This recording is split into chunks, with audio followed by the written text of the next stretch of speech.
Puluhan penyelam dan pelaku pariwisata gelar aksi bersih-bersih sampah di bawah laut Nusa Dua Bali.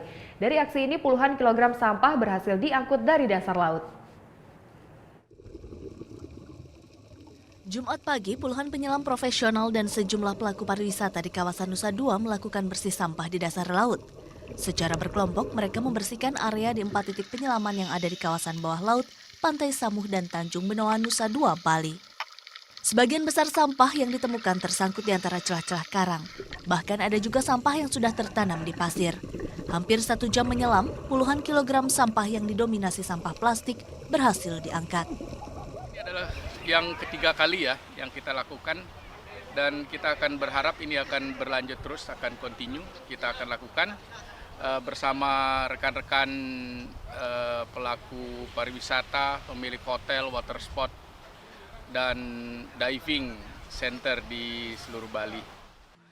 Sampah di bawah laut ini harus segera dibersihkan karena berpotensi mengancam ekosistem yang ada, salah satunya ikan dan terumbu karang.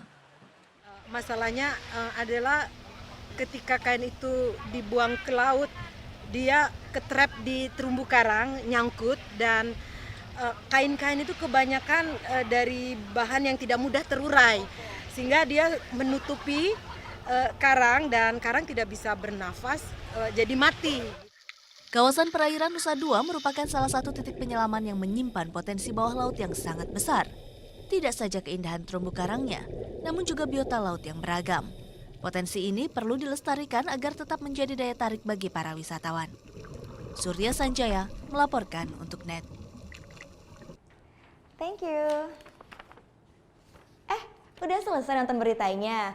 Jangan pergi dulu dong. Subscribe dulu dan nonton tayangan lainnya di sini. Subscribe, nonton lagi. Subscribe, nonton lagi.